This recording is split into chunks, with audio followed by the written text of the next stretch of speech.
अर्थ के टेम्परेचर में रोज ब रोज इजाफा हो रहा है और साइंसदान ये वार्निंग देते हैं कि अर्थ अनकरीब जीने लायक नहीं रहेगा। यहाँ ग्लोबल वार्मिंग के चलते इंसान का जीना दुश्वार हो जाएगा। टेम्परेचर इस हद तक बढ़ जाएगा कि जैसे अर्थ वीनस हो। और आजकल दुनिया के कई ममालिक, खास करके पाकिस्तान और इंडिया के अंदर इस वक्त इंतहाई एक्सट्रीम टेम्परेचर हो चुका है, जिससे कई लोगों की मौत तक वाक़ हो गई है। और 55 डिग्री के बाद तो वैसे भी इंसान टेम्परेचर बर्दाश्त ही नहीं कर सकता। और साइंसदानों ने इसका ये सलूशन निकाला कि इंसान को किसी और सैयारे पर आबाद किया जाए। एलॉन मस्क के मार्स मिशन से तो आप सभी बाखूबी वाकिफ होंगे, लेकिन आज का टॉपिक इंतहाई दिलचस्प है, जहां मैं आपको कुरान के ज़रिए बताने वाला हूं कि क्या इंसान कभी मरीख पर आबाद हो पाएगा। लेकिन मरीख पर ज़िंदगी को लेकर साइंसी रिसर्च क्या कहती है। और इस वक्त मरीख पर 3 रोवर्स फिर रहे हैं, जिनका काम इंसानों के लिए ज़िंदगी के वसाइल ढूंढना और चैलेंजेस को जानना है, ताकि मरीख पर इंसानी ज़िंदगी को मुमकिन बनाया जा सके। मरीख इस वक्त एक बंजर, वीरान, दहशत से भरा हुआ इंतहाई सर्द सैयारा है। इस वक्त इंसान मरीख पर कदम रखे तो मालूम है उसका क्या हशर होगा। मरीख की आबो हवा में इंतहाई टॉक्सिक गैसेस मिली हुई हैं। उसकी धूल में आपको सिर्फ बारूद और जंग की बदबू आएगी।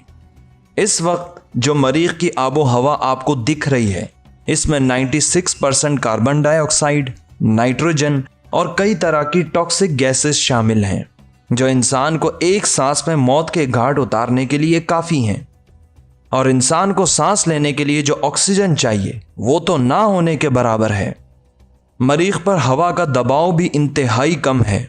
यह दबाव अर्थ के मुकाबले में 1% से भी कम है।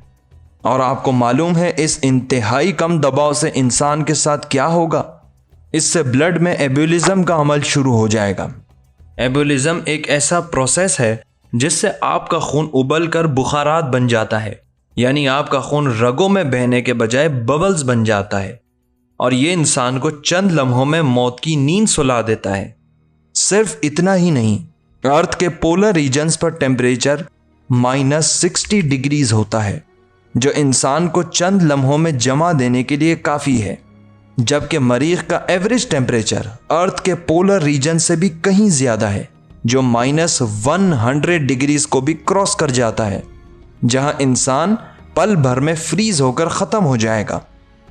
मरीख पर ग्रेविटी अर्थ का सिर्फ 38% है, जिससे आपको अपना वज़न तो बहुत कम महसूस होगा, लेकिन इसकी वजह से आपके मसल्स और हड्डियां डैमेज हो जाएंगी। और इससे भी बढ़कर आपको विजन इम्पेयरमेंट हो जाएगा, जिसका मतलब है मुकम्मल आँखों से अंधा हो जाना। आपने देखा कि कुदरत ने अर्थ की ग्रेविटी बिल्कुल एन हमारे जिस्म के मुताबिक रखी है। इस ग्रेविटी के कम हो जाने से भी हमें जानी नुकसान होगा, और इसके बढ़ जाने से भी हमारी जान को नुकसान होगा। मरीख की मिट्टी भी इंतहाई टॉक्सिक है। जाहिर सी बात है, जब आबो हवा में टॉक्सिक गैसेज हों तो ऐसा कैसे मुमकिन है कि जहरीले एलिमेंट्स मिट्टी में शामिल ना हों, जो कुछ भी उगाने के काबिल नहीं। और सबसे बड़ा मसला मार्स पर पड़ने वाली इंतहाई ख़तरनाक सोलर रेडिएशंस हैं। जब इतने सारे मसाइल हैं तो फिर स्पेस एजेंसीज और दुनिया के इलीट्स मरीख को आबाद करने पर क्यों तुले हुए हैं। तो इन सब मसाइल का सलूशन उन्होंने ये निकाला कि बजाय अर्थ को बेहतर बनाने के मरीख पर शेल्टर होम्स बनाए जाए, जिनमें इंसान रहेंगे, जहां ऑक्सीजन भी वाफिर मिकदार में होगी, एयर प्रेशर भी अर्थ की तरह मसनूई तरीके से मेंटेन किया जाएगा। ऐसी लेबॉर्ट्रीज तैयार की जाएंगी जहां फल और सब्जियां पैदा करने वाले पौधे उग सकें। और इन शेल्टर्स में इंसान मरीख की आबो हवा में एक्सपोज होने से बचे रहेंगे। लेकिन ये सुनने में जितना आसान और एक्साइटमेंट से भरपूर लग रहा है, ये उतना ही भयानक मंसूबा है, क्योंकि ये लोग मरीख पर इंसान के साथ दरपेश आने वाले चैलेंजेस से नावाकिफ हैं।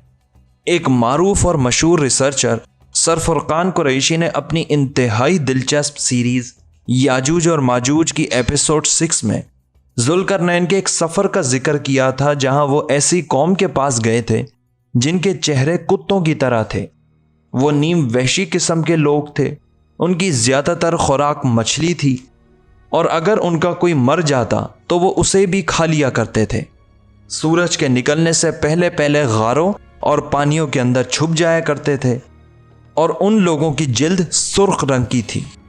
फिर जुल्करनैन ने उनके सैयारे पर चमकीली हड्डियों का ढेर भी देखा तो उनसे पूछा कि ये हड्डियां किसकी हैं।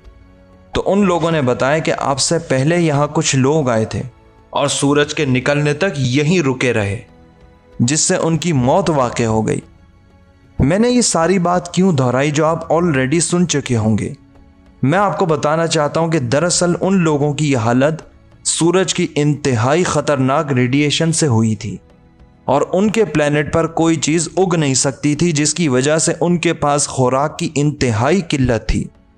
और अल्लाह ने हमारी ज़मीन को एक ख़ास प्रोटेक्टिव शील्ड से घेरा हुआ है और इन्हीं रेडिएशन से हमारी हिफाजत होती है। आपको मालूम है, अभी हाल ही में सूरज से इंतहाई ख़तरनाक सोलर विंड अर्थ पर पहुंची थी, जिससे अर्थ की पावरफुल मैग्नेटिक फील्ड ने मुकाबला किया और हमें बचा लिया। लेकिन उसके नतीजे में अर्थ के कुछ ममालिक में पावर और इंटरनेट डिसरप्शन हुआ था। तो सोचे ज़रा कि मरीख की तो कोई प्रोटेक्टिव शील्ड ही नहीं है, वहाँ इंसानों का क्या हशर होगा। बिल्कुल मुमकिन है कि उनके शेल्टर होम्स डैमेज हो जाएं इन सोलर विंड से, और ये भी मुमकिन है कि वहाँ महीनों तक फिरने वाले इंतहाई ख़तरनाक तूफ़ानों से शेल्टर होम्स बुरी तरह मुतासिर हो जाएं और उन्हें कोई बचाने वाला भी नहीं होगा। और अगर हम इन रेडिएशंस में एक्सपोज हो जाएं तो हमारा डीएनए डैमेज हो जाएगा।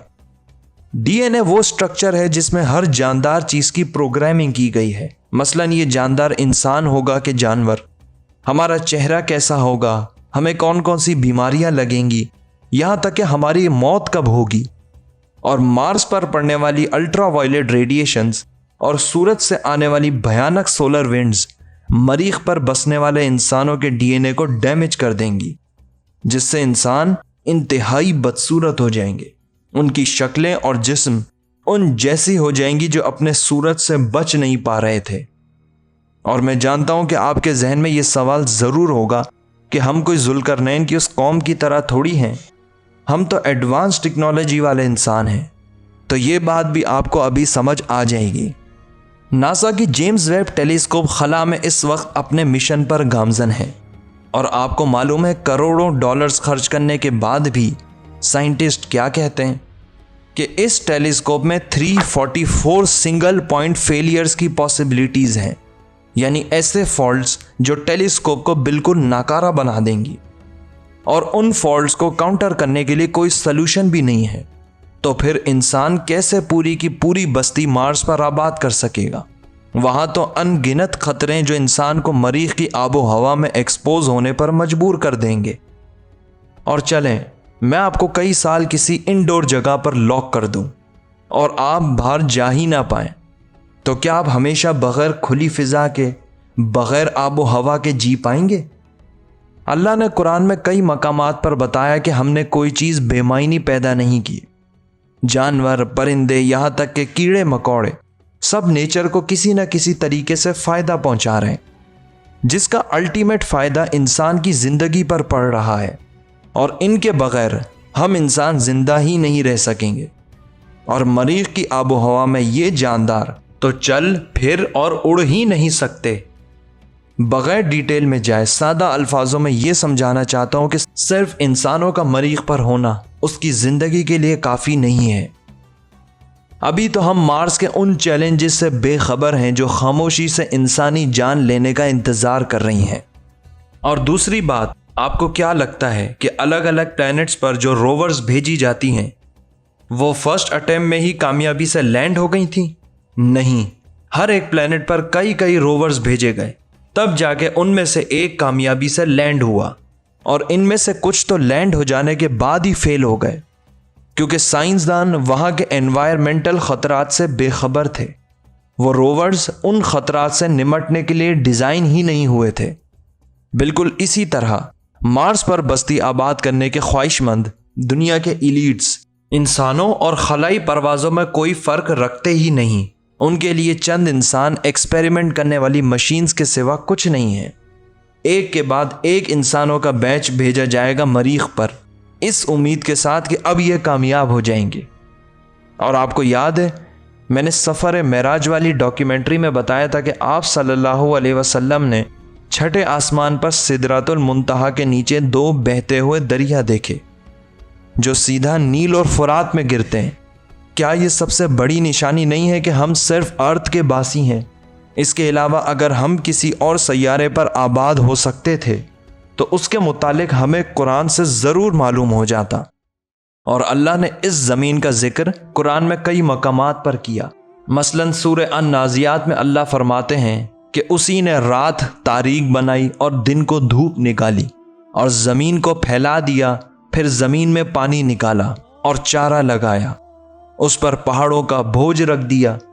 ये सब कुछ तुम्हारे और तुम्हारे मवेशियों के फ़ायदे के लिए किया।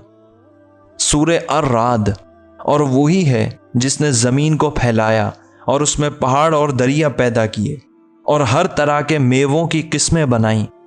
गौर करने वालों के लिए इसमें बहुत सी निशानियां हैं। और ज़मीन में अंगूर के बाग और खेती और खजूर के दरख्त हैं। अब आप खुद से पूछें कि क्या ये सब जो कुरान में ज़मीन के मुतालिक खूबसूरती से बयान किया मरीख पर है? और इससे भी बढ़कर क़यामत की अहम निशानियाँ, सूरज का मगरिब से तुलू होना, सफ़ा मरवा की पहाड़ी से दाबतुल अर्द का निकलना, हबशी का खाना काबा को गिराना, जिसके बाद हज हमेशा के लिए बंद हो जाएगा, ये सब क्या मरीख पर होगा? क्या ये सफ़ा मरवा की पहाड़ी मरीख पर है? क्या खाना काबा मरीख पर है? और क़यामत के रोज़ एक आग मशरिक़ से निकलेगी जो लोगों को मैदान हशर तक ले जाएगी, जिसे मकाम महमूद कहते हैं। क्या वो मरीख पर है? इन सब निशानियों से अकल रखने वालों को ये पैगाम मिलता है कि सिर्फ अर्थ ही हमारे लिए मुंतखब करदा सैयारा है, अर्द है। लेकिन हाँ, इंसान दूसरे सैयारों पर रोवर्स तो भेज सकता है, उनकी जियोलॉजी को समझ सकता है, वहाँ के मनाजिर से लुत्फ़ अंदोज़ हो सकता है, लेकिन वहाँ कभी आबाद नहीं हो सकता। उम्मीद है कि आपका ये कॉन्सेप्ट क्लियर हुआ होगा कि मरीख तो क्या, हम इंसान अर्थ के सिवा कहीं और ज़िंदगी बसर ही नहीं कर सकेंगे। लेकिन इस दुनिया के खुदाओं, एथियस्ट ने वही करना है जो ये करना चाहते हैं।